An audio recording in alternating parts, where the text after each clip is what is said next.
why should sports gamblers know about your company and what you guys provide? Yeah. So Propswap is a secondary market for sports betting tickets. So a good example right now is you bet $100 on the Buffalo Bills to win the Super Bowl back in August. And back then, their odds were 40-1 to win the Super Bowl. Not many people thought the Bills were going to be good this year. And fast forward to today, now the odds are 4-1, much lower than when they started back in August.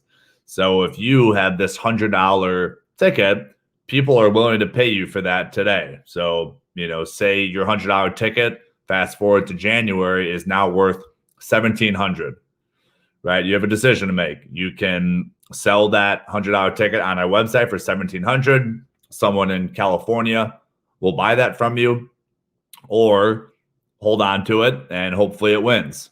But there's this whole range of outcomes between zero, which of course what your ticket is worth if the ticket loses, and then the collect amount, which is what you get paid if it wins. But there's a whole range of values in between those two numbers that you can sell your ticket for. And that's what Propswap does, is we offer gamblers a way to list that ticket for sale while it's quote unquote in the money or has improved in value. And you can list it for sale and someone in California will buy that from you. We're the only place in the country that allows you to do that. The casinos are not buying any tickets back from the gambler. So Propswap is a great way for people to cash in while the tickets improved in value. And we're currently the only way to do that in America. Yeah, that's awesome. I remember the first time you kind of told me about it, I was like, wow, I didn't even know anything like that could exist. And then when I found out about it, I was like, how are there not a bunch of people, companies, already, trying to do something like this? So I think this is a, real good time to kind of introduce and, bring in our audience here. Welcome to another episode of #NotAdvice. I'm Darryl Pratt. I have my guest here, Luke, entrepreneur, innovator. How are you doing today? Good. It's good to see you again. We haven't seen each other face to face for a while. Yeah, it was kind of like we had met kind of a couple months before the pandemic and everything really got rolling, right? Well, I guess it was probably here when we had met. We all just, didn't know about it. Yeah, seriously. We all have done things differently, went out more, went to parties more, did more events. If we had known it'd be another year before we could do them again. I guess, can you kind of take us back to, step one? I know you've been covered in some media, you're pretty active on social as well, but kind of if we go back, where did it all start from, Luke, like day one, just, a little bit about you? Yeah, so I started thinking of this idea for Propswap when I was living in San Francisco. It was 2013 Labor Day weekend, before the NFL season starts, of course, the first weekend in September. Was living in San Francisco, just flew down to Vegas for the weekend to go basically party, as you do when you live in California. You just go to Vegas and hang out. And I bet on the New Orleans Saints to win the Super Bowl. And at the time, before the season began, they were 50-1 odds. And halfway through the season, the New Orleans Saints were 7-1 to start the year, having a great season. And the odds were now 15-1 halfway through. And I called my now business partner who I went to college with. And I said, hey, I had this 50-1 ticket. Someone would buy this from me. Right? Like someone around America would pay me more than I paid for this ticket because I got great odds before the season began. And he's like, yeah, you're right. And I asked him at the end of the season, if I mail him the ticket from California, can he redeem the ticket for me? Can he cash it? He's like, yeah, of course. I'm like, all right, well, then these things are transferable. And the fact that there's not a website for a transferable asset makes no sense. Like there's websites like StubHub, there's obviously the stock market, stock options market, the real estate market. Like there's all these different websites where you can swap property, you can move property around. Why isn't there a website for a sports betting ticket? So we emailed 15 different attorneys in the state of Nevada, which was the only place that you could legally bet at this time. Now as it stands today, we're in 20 different states. But back then, Nevada was the only place you could do it. So we emailed 15 attorneys. The first 14 attorneys said, absolutely not. Is this legal? Here's a list of reasons why it's illegal. And I'm not even going to take your money to represent you guys to the Nevada Gaming Control Board, which is who we needed to, seek approval from. And the first 14 attorneys said no. And the 15th attorney said, yeah, you guys have a case. I'll represent you to the Nevada Gaming Control Board, and let's do this. So after that meeting, it was January 2015. The Nevada Gaming Control Board said, yeah, like we don't have an opposition to this. Your lawyer is correct. This is legitimate. You can move forward. So, I think the lesson there is when 14 people tell you no, just keep pushing, because the 15th one told us yes. And that is solely why the reason why we're here today is that 15th attorney saying yes. And I think people just give up. There's just people get turned away. And my business partner was ready to give up. I'll never forget the phone call. I was in California. He was in Las Vegas. He's just like, man, like, how many more attorneys do we email? I was like, I just want to throw the towel in.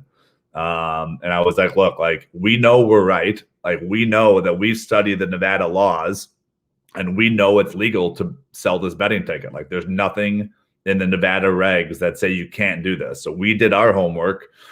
Other people just weren't seeing what we saw. And that 15th attorney is still our attorney today. He's, made hundreds of thousands of dollars by representing us in Nevada and all these other states. So he took a risk, we took a risk. And, from 2015 to 2018, we were making, so this 2017, we did 60,000 in ticket sales. And then 2018, we did 200,000 in ticket sales. 2019, we did 800,000. So, the growth was there, but obviously the legalization of sports betting that happened in 2018, what happened was the Supreme Court says, we're going to leave this up to the states. So whatever states want to decide whether they offer sports betting or not, Supreme Court says, we're going to leave this up to the states. And up until 2018, that wasn't the case. The only place you could bet legally on sports was the state of Nevada. So fast forward to today, New Jersey has sports betting, Pennsylvania has sports betting. There's, 20 total states that have now legalized sports betting. And we think because of the pandemic, that number is going to end up in the 40s, because it's just like marijuana. It's a great tax revenue source for states that are, in a huge deficit. They were in a deficit before COVID, and now through COVID into the mix, these states are just completely strapped for cash. And sports betting is an excellent way to raise money to solve that deficit.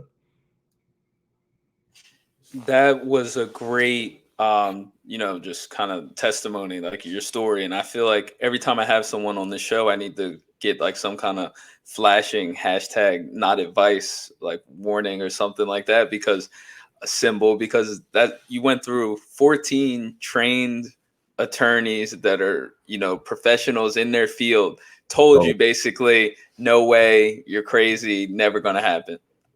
And how long of a process was that, you said, when you were going through all those attorneys? Yeah, I'd say that was like 8 months. From the first attorney to the last attorney to the guy that we now employ today. Yeah, I'd say 8 months. So that was just a process of literally finding the attorney to see if you had a business and could, run a business. Now, now once they give you the green light, now you got that euphoria of like, hey, we literally just kind of did the impossible. Now we got an actual business to run. Now the problems start. Yeah.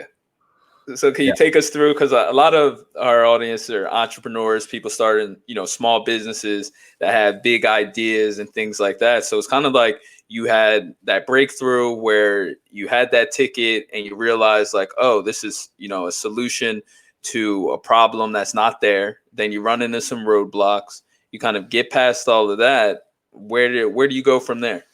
Oh, gosh. So we started in a small sports bar 30 minutes off the strip in Las Vegas. So, very minimal foot traffic. It's not like we're at the Cosmopolitan or the Venetian, just had to start really far off the strip. We had no money. We literally had, we each put like, probably $4,000 into it. So we had like $8,000 in the bank. Like, you can't make a dent in Las Vegas for $8,000. The Cosmopolitan isn't going to strike a deal for that. So we started over there and just started small. We had a developer buddy of mine start. I don't know if you're familiar with a Wix landing page, WIX. It's like a very basic landing page. Started up there. He basically put an Excel sheet on top of that Wix landing page where we could post all the tickets. To purchase a ticket, you had to come in to this sports bar 30 minutes off the strip. And to sell your ticket, you physically had to come into this sports bar off the strip. And, who wants to drive 30 minutes to go purchase a betting ticket or to sell? Like, why couldn't they mail it to us? And the reason was we told the Nevada Gaming Control Board we would see every customer face to face. We would get their driver's license. We would have them sign a document. And that made the Nevada Gaming Control Board comfortable with the business model. So, I think the lesson there is you got to start somewhere. And, if I've learned anything of reading every possible book on startups and listening to every podcast I can, Brian Chesky, the guy that founded Airbnb, said that to scale, you have to do things that don't scale, right? Like people always are trying to figure out what's a quick win. How can I just, hack my way to success? I'm like, there is no such thing as overnight success. Like you got to grind this thing out. And the way that we grinded it out was telling the Nevada Gaming Control Board, we're going to have in-person drop-off and in-person transactions. Fast forward to today, 5 years later, we have an app in the App Store. We're selling tickets from all around the country. People are mailing the tickets into us. We're certainly not meeting every customer face-to-face. It just evolves. And like, you just got to get going. And you don't have to build. I talk to so many entrepreneurs, like they're trying to pack every possible feature into version 1 of their product. Don't do that. Like it's called the MVP, minimum viable product. Start with that, because what you think everyone is going to want to do, you're wrong, right? What you think the customer wants, you don't know what the customer wants till you put something out there. You can do all the customer surveys in the world and think you and your business partner know everything. But until you put a product out there, that's when you're going to figure out what the customer wants. So just start small. You don't have to build this, 50 different page website with 90 different features. Like just have a very basic product and start there and just see where it goes and just continually build every day. Because that's where you're going to get the feedback. Like nobody knows what the customer wants until you put it out there. No, those are gems for sure. So I think, what year is this where you finally get into that sports bar and you guys are kind of starting up? Fall 2015. So it took us about a year and a half. Almost 2 years of work. I was still working at Bloomberg at the time. My business partner was still working for a sports book in Las Vegas. We were just burning the midnight oil, doing conference calls at 9 p.m. on weekdays, working all weekend on it, emailing attorneys, at night, just still having a source of income, but also working on this project that I knew I was going to do come 2015. Well, yeah, I mean, that's kind of a, humble flex you jumped over right there. So really, you were working at Bloomsburg, your business partner had a job at a sports book. You guys were fine, right? Like, I guess you weren't hungry. You were doing pretty well, and you decide to quit and start this thing that no one's ever heard of.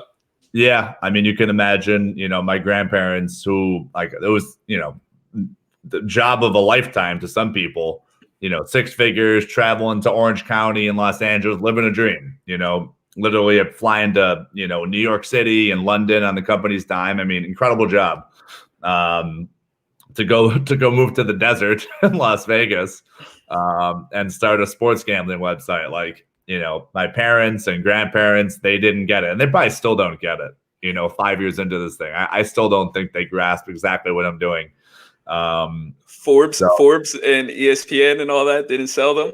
Yeah, they get it, but apparently, I think, my salary right now is 50,000, right? And my starting salary coming out of college was 59,000 at Bloomberg.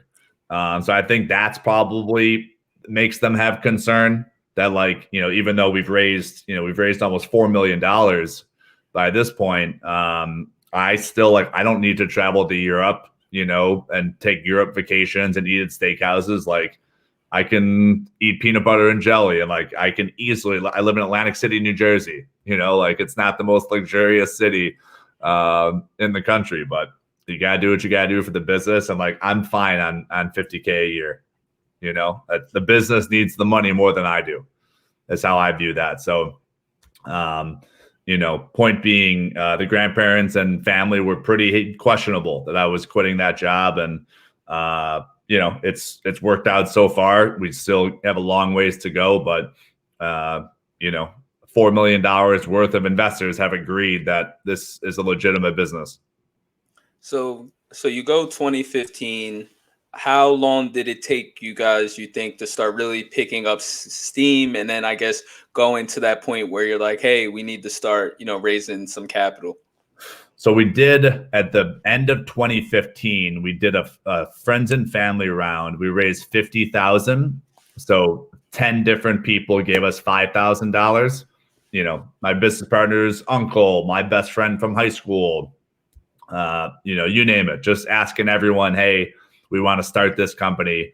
Those people got 1% of Propswap for $5,000.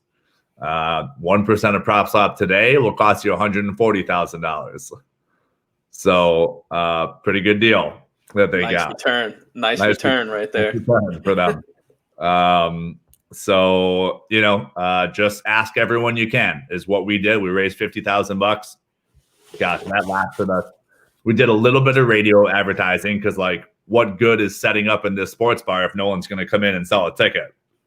Like that, you got to start getting customers in there. So that's what I would suggest, is doing some early marketing. You don't have to spend tens of thousands of dollars, but go to a radio station, old school as hell. If you would have told me I'd be spending the bulk of my startup's marketing budget on AM and FM radio when I was in business school, I'd have said you're a dinosaur. Like, no way. Yeah, exactly. Is that the way you want to spend your money? Of course not. But it's cheap, it's targeted, and it works. Like, sports gamblers listen to sports radio. So start somewhere, spend a couple grand, see if you can get some customers in the door. And businesses will help you. Like, knowing you're a startup, other people want to help other startups. So, like, that radio station that we advertised on, like, they were like, oh, like, that's awesome. I'm glad you guys are doing this. Really cool business model. We'll happily cut you a deal. Right. And I continue to use that pitch today when we're negotiating with TV networks. Guys, like, we aren't DraftKings. Like, we are not worth $20 billion on this public stock exchange. Like, we are a small startup that is still, every penny counts for us. And TV stations totally get that, and radio stations totally got that back then. So just explain that to advertisers and whoever you're trying to spend money with. They get it. Well, so how long, you did the ads, you had the funding, where would you think is kind of like that big break where, I mean, obviously you were a believer, you guys put everything into this, you kind of quit your job. When were you kind of like, all right, this is actually going to be, a company? Yeah. I knew that it would be relatively successful when we started to get articles in ESPN. So that was late 2016 and early 2017.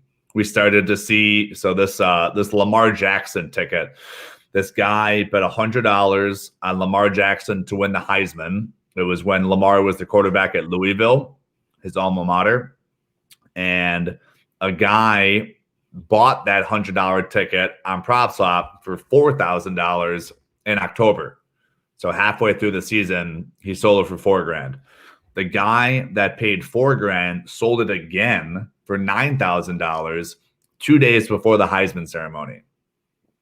And when that happened, ESPN picked it up. It was a nationwide story. I was told some reporter literally asked Lamar Jackson about that transaction after the Heisman ceremony. That's crazy. So that's when I knew this could be a, 10 to maybe $20 million business. Only dealing with Nevada betting tickets, because like the pushback we got back then was, cool business, we like it, but you only got one state worth of sports bets to deal with, which I understand. So 2017, I kind of had some validation. We probably raised, so from 2015 to at the end of 2018, we raised $400,000 total, including that $50K initial investment. So $350 spread across, 3 years. So, $100,000 a year for marketing, web development. We got to eat. So I made the first year in 2015, I made nothing. 2016, I made nothing. 2017, I made like 17K. 2018, I made about 20 grand. And then 2019, we made $40,000. So like, if anyone thinks they're going to start a company and just be rolling in cash, like, wrong. You will not. And I put my entire 401k is gone. So I probably had $50,000 in my 401k. That's completely zeroed out. I just used that to live. Like I needed to pay rent and eat for years. So that's, that was my contribution. I didn't, we don't give each other stock for that, but that was just my contribution. I've seen some startups, talk about foregone salary. So if you didn't make a salary, the company owes the startup founder money back once they raise money. I think that's crap. Like that's just what you do when you run a company. You gotta sacrifice. So it was not as fun a few years of my life as opposed to my prior life. Working at Bloomberg, I'd spend go to steakhouses and run around LA, but you got to sacrifice stuff. Have you always kind of been, well, I guess to get, Bloomberg and we were working there, and have you always kind of been a grinder, and, the success and kind of the lifestyle you were able to live earlier, did that allow you to kind of like cut it out and really grind everything down for Propswap? Or did having that previous lifestyle kind of be like, whoa, this is, way different? Was it like a shock, or were you did you ease into it? Yeah, that's a good question.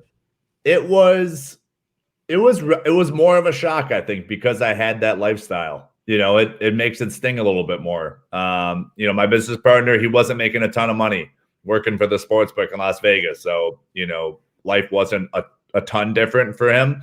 But yeah, for me, it was definitely a different lifestyle. I would say that living in a city like Las Vegas, where real estate is really, really cheap, was huge for us. Right? Like you can't make $0 or $17,000 and survive in a city like San Francisco. Like you won't be able to do it. Your rent is $2,000 a month. Taxes are really high. Food is expensive. Parking sucks. In a city like Vegas, my grandparents gifted me their car once I started Propswap. I sold my Infinity. I had a brand new Infinity. Sold that for 30 grand. Used the money that I didn't owe. So I probably pocketed about 15 grand on that car sale. I used that to live. My grandparents gave me a 2006 green Toyota Corolla, like the world's ugliest car with 100,000 miles on it. I drove that around Las Vegas, going to pick up girls at their hotel in a 2006 Toyota Corolla. I looked like an idiot. So that's just sacrifices you got to make. But I think living in an affordable city like Las Vegas was huge for us. I don't know how some of these startup founders do it. Living in Manhattan or San Francisco or even Philadelphia can be expensive. I don't know how some of these kids did it. So I would certainly now that we've learned that work from home is totally doable. Yep. You know, I would highly advise moving to an affordable city. You got Wi-Fi. You somewhere near an airport. If you need to fly somewhere, you know, for work, do that, because you know I call that your personal burn rate. Like keep that personal burn rate low, so that you can survive and survive on poor years, because you're going to need to do that. No, definitely you've given a lot of game and insight, you know, to anyone that's trying to be an aspiring entrepreneur in the startup world. You mentioned you did the family friends round of funding, and then you've done you know, subsequent rounds since then. Can you just give a little insight into kind of like the funding process and kind of like where a business needs to be and like what you need to put together kind of for that? You could speak specifically, you know, to kind of like your experience of, you know, how that was, just for some people that may not be as familiar. Yeah.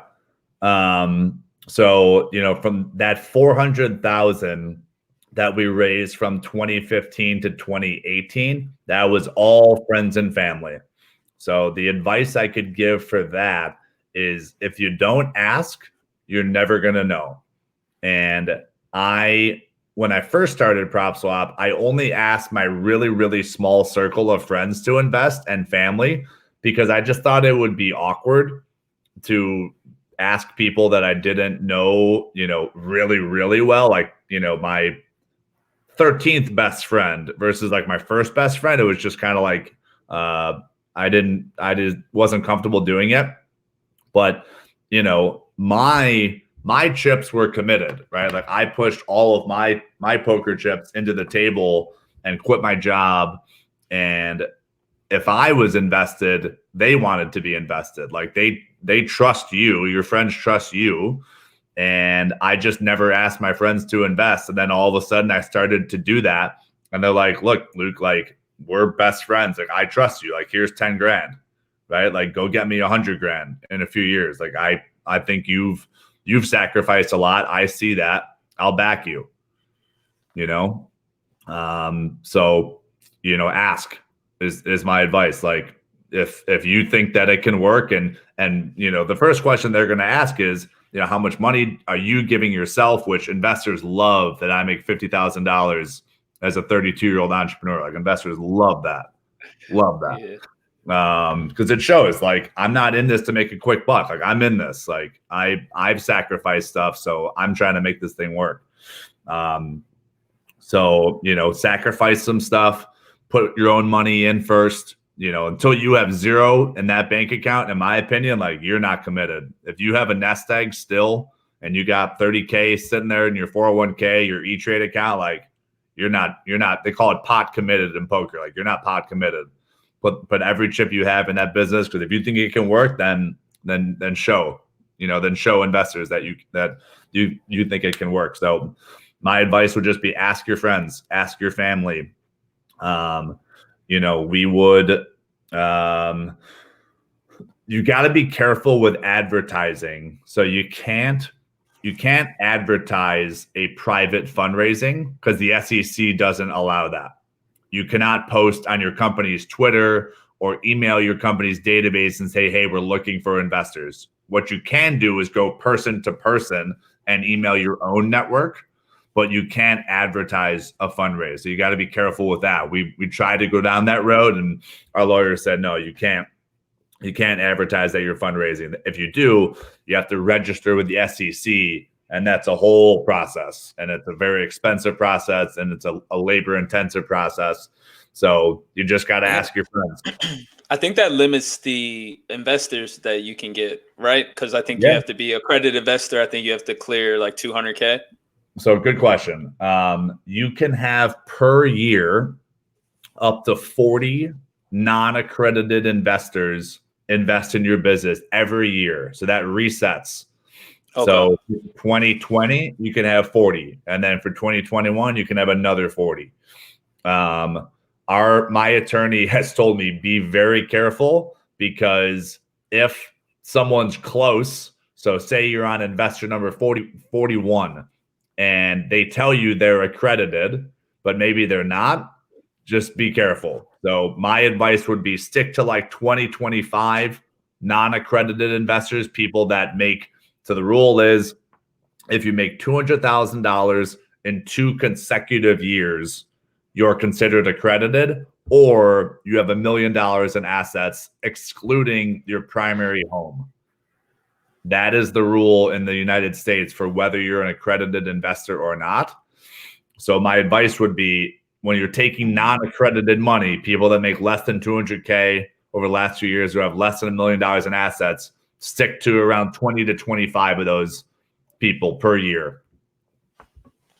Interesting. No, that's definitely a lot. When, like, a lot of times, I think people gotten so used to this instant gratification world where, startups are getting these triple $1 million digit evaluations and private jets and yachts. And you've just kind of told us a lot of uncertainty, pain, risk, all to kind of bring this business that's, been getting a lot of notoriety and people are using it, but it's like, this is still a grind for you every single day. Yep. Every single day. I have so many problems going on right now. We need to hire an intern, and some states are pushing back on it, and, we need to raise money, and, I need to write radio copy for all these different radio stations every week. And, investors need paperwork back. I mean, there's just, like, being a startup founder, you have to have so many different hats. I have an accounting hat one day, and I have a marketing hat another day, and I have a fundraising hat another day. Like, there's just so many duties that you have to do as a startup founder. And, like, at my job at Bloomberg, like, my job was sell Bloombergs to Orange County and Los Angeles, like nothing else, so it's just a totally different skill set when running a company that, people ask me, like, what I do every day. I mean, it literally changes by the day. Every single day is something different. You have somewhat of a regular schedule, but, like, at the end of the month, I owe my accountant some reporting, but, like, outside of that, the previous 30 days of the month, like, it's something brand new every day. There is no roadmap. Right? People try to say, how do I start a business? I'm like, there is no roadmap. Like I said at the beginning of this, just put something out there, get a very basic website, get a very basic product out there, and just start. You'll figure it out as you go along. I'm 5 years into this thing, and I learn something new every day. I'm learning how to advertise on TV now. I didn't have a clue how TV advertising worked. Right? Who sells the ads? Does CBS sell the ads? Does CBS Boston sell the ads? Is there an affiliate network involved? Like, where do I get a commercial produced? I don't know. I don't know the answers to any of this stuff. You'll never have all the answers, but just start. So you finally, are starting to get rolling, and then the pandemic happens last year, and March Madness is canceled, and the NBA season is postponed, and travel, and the world is going nuts, and knowing what's kind of happening in the Propswap offices and on the conversations between, you and your business partners. Like, can you take us through kind of those moments and how you guys first, what happened? Like, how did you guys take everything? How did you navigate through it? What was kind of the end result? Yeah. I got a text. So I went to Miami for the Super Bowl, for the 2020 Super Bowl, the Niners playing the Kansas City Chiefs. And an investor texted me. So that's obviously, first weekend of February. And an investor texted me. He's like, what do you think the odds are that the Super Bowl gets canceled? I'm like laugh it off. I'm like, what are you talking about? Like, we're not canceling the Super Bowl. Like, COVID's fine. Like, they're containing it in China. Like, you're out of your mind to say that. And there was, there was a little bit of buzz at the Super Bowl, just kind of people talking like, oh, like, I hope I don't feel sick, and very, very minimal discussion about COVID at the Super Bowl. And a month later, literally it was like March 11th, Adam Silver cancels the NBA. Like 30 days after the Super Bowl, Adam Silver just cuts the NBA. And when I had a feeling that was going to happen starting in like early March, just, Trump started talking about it. And like, I think Fauci started to be on camera. There was a little bit of buzz. But when Adam Silver canceled the NBA, then you knew this thing is real. So once that happened, I had a pretty good guess that March Madness was supposed to start in like 10 days. And I'm just like, if Adam Silver just canceled the NBA, I don't see how March Madness gets played. Like we're going to have these kids flying from Florida to New York to Los Angeles to Indianapolis. Like I just didn't see it. So I started planning. I was like, we need to cancel all of our advertising, call New York City, call Boston, call Philadelphia, call every station. Hey, like cut our ads right now. I don't want to get charged. We spend $15,000 a month in a given city. That starts to add up if we're running ads, with no culmination of March Madness in a week. So we got on the phone with all those radio stations, canceled all the advertising to prepare for that. And then, maybe 7 to 8 days later, the president of the NCAA said, yeah, we're going to cancel March Madness. So it sucked. That's our busiest month every single year, and probably will be forever, is that month of March where, your Loyola Chicago ticket on them to win the national championship goes from 1,000 to 1 to 10 to 1. Or Florida Gulf Coast or Texas Tech last year at 200 to 1. There's always that Cinderella story during March Madness, and that's just built for Propswap, right? So that's always our best month. So it stung. There's no doubt it stung. It obviously hurt our 2020 revenue figures. I'd say that. So at the end of 2019, we did our first seed investment round, and we had, like I said, in February of 2020, I had no idea COVID was coming. So in 2019, we decided to raise money because in 2019, the number of states legalizing sports betting was growing rapidly. So we said, hey, we should take advantage of this. So at the end of 2019, we raised $1.6 million.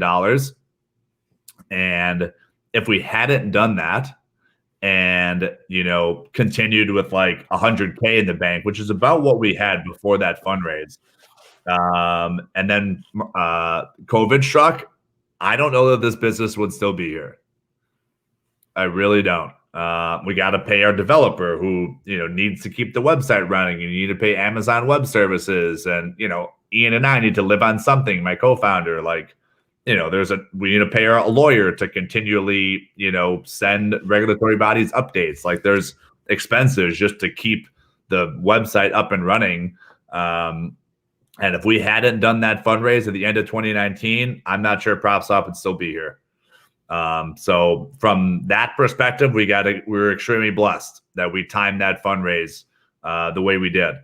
So, you roll with the punches. Obviously, we had, $1.6 million in the bank going into the pandemic. So you shut everything down and you just wait.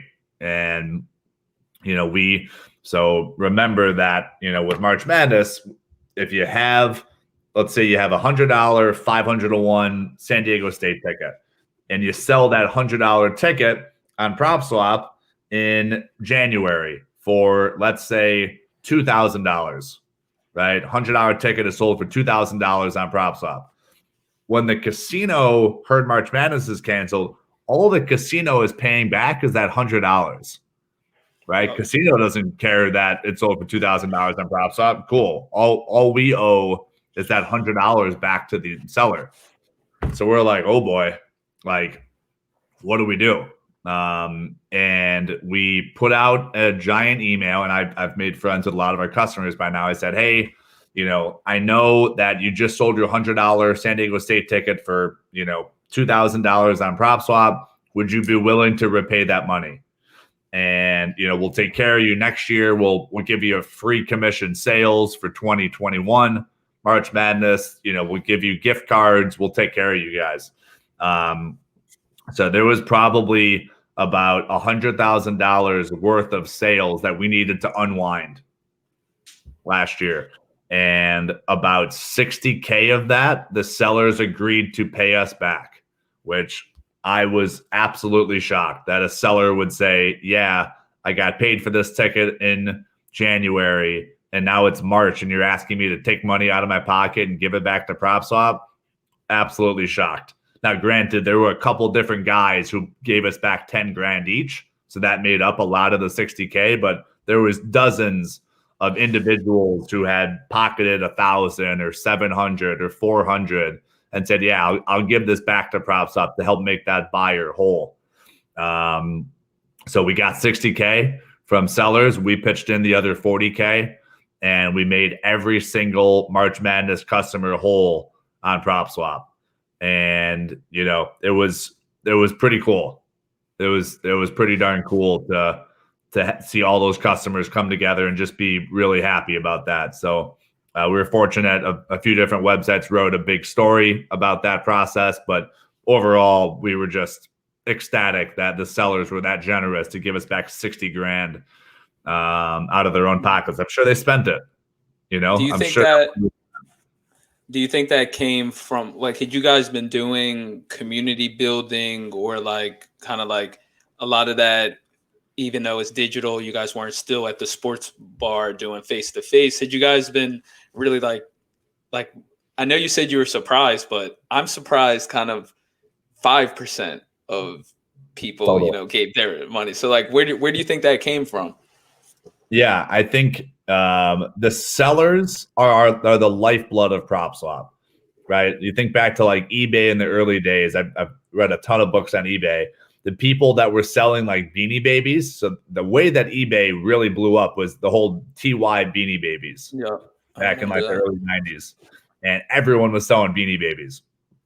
And the sellers are the lifeblood of eBay. Like that, the buyers are going to come and go. Buyers are just looking for something cheap. You know, let me find a discount on a Beanie Baby or on a betting ticket with Propswap. Like the buyers are going to come and go, but the sellers, those are your lifeblood. And it was a community. You know, I think they've been making a lot of money with Propswap. Obviously, March Madness wasn't their first sport. They've been selling NFL tickets and baseball tickets the years prior. So, you know, they saw what had happened, and they're making a few bucks on Propswap, and they were super generous to give that money back. So I think, you know, when you run a small company and you only have a really short list of customers to begin with, that's a family. You know, and they got that sense, and you know, they were generous to do that.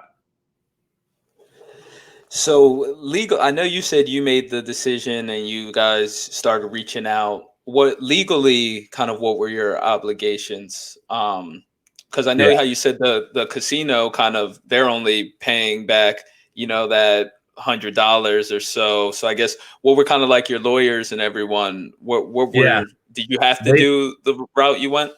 We did not have to do that. No, legally you are purchasing property, and we delivered that property. Our job was to get you the property, and we did that. And we gave, you know, if we would have given these people that $100 ticket, even though they paid $2,000 for it, we delivered the $100 ticket. So that's Propswap's job, is deliver you the property and complete the sale. So regardless if the ticket doesn't get cashed or only gets redeemed for $100, you know, think if you buy a ticket on Propswap and it loses, we'll get you the ticket, but you don't care about the ticket. The ticket's garbage, you know. So legally, we did not have to do that. Our job was just get the ticket to the buyers, and our job was done. But, you know, it's just a horrible experience. It's the March Madness, in the history of March Madness, had never been canceled. Yeah. Like it literally, it's not like this happens every 25 years. It never happened. So we didn't even build this into the Propswap model. Like, you know, nobody did. Anyone that says they predicted COVID, you know, apparently Bill Gates was calling for it, but I don't think many startups modeled out for COVID. I'll tell you that. What are the next steps for Propswap? We kind of talked, you know, people are still gambling, you know, more than ever, you know, even if they're not able to kind of go to games. Where do you kind of see Propswap going? Where do you see kind of sports gambling going? I keep seeing, you know, it more and more getting intertwined with mainstream, you know, sports coverage. So I'm interested to hear, you know, your perspective on, you know, just Propswap moving forward, but also the industry of sports gambling. Yeah. It's going to be everywhere. So prepare yourself for that. It's everywhere in Europe. every other ad on a soccer match is sports betting. The sports betting companies sponsor the stadiums. They sponsor the jerseys. My mom and dad are already very sick of DraftKings ads living in Illinois. And I said, Mom, it's only going to get worse. There's just so much money to be made. So it's only going to be more in your face about it. I would tell people to be responsible. Don't gamble more than you're willing to lose, right? Like, don't overextend, and you're only okay with losing 500. Don't bet 3,000 on a week's NFL games or college basketball games. But, as the people ask me all the time, which is a really dumb question, they're like, is the primary market expansion, which is DraftKings and FanDuel, good or bad for Propswap? And I'm like, yes, the proliferation of sports betting helps sports betting secondary market. Like, yes, it is good for the business. So the more sports betting expands into more states, the better for us. And we just got to keep growing. Competition has not came along yet, or at least any competition that matters really, but it's going to come. And that's the reason why we continue to raise money, is that we can build this moat around us and make sure that we're the number one brand in this country. We, advertise on all the hot radio stations. We advertise on TV. We have good relationships with MGM and FanDuel and DraftKings, all the big guys. And we have the most users, right? That's really what matters. Like, if you look at the whole StubHub versus SeatGeek versus Vivid Seats, there's all these websites that are a secondary market for concert tickets and sports tickets. StubHub was first, and they just sprinted, and they have the most tickets up for sale. They offer the best pricing, and that's why StubHub continues to be they're worth $5 billion these days. That's, you just got to be first, and you got to sprint while you're in first place. And that's why we're raising money, and we'll continue to raise money as we grow. Well, Luke, thank you for sitting down with me and talking tonight. Do you guys have employees? I know you said you're looking for interns. What's kind of like the organizational structure with Propswap right now? Yeah. So you got myself and co-founder. We've been doing this since 2015. We hired a guy to basically negotiate our marketing contract. So I'll, be good cop. I'll befriend the New York City radio rep and the Boston radio rep and the Philly radio rep. And then we'll bring in this gentleman, Michael, who plays bad cop. And, Philly's going to offer us 500 radio spots per month. Michael will say, we want 750. And he'll just negotiate them down. So that model's worked.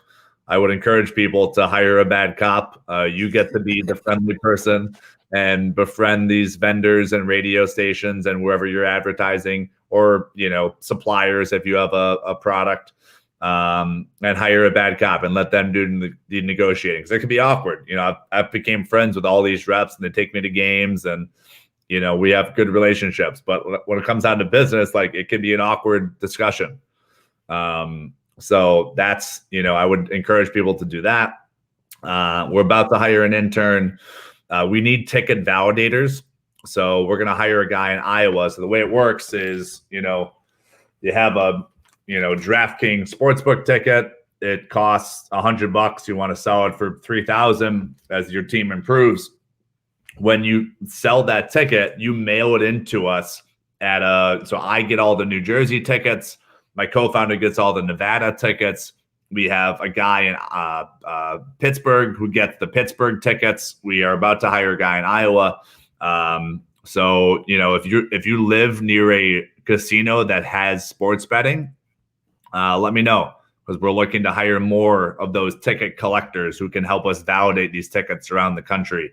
So, Tennessee and upstate New York and, even Philly. I could hire someone in Philly if we start to see a bunch of volume.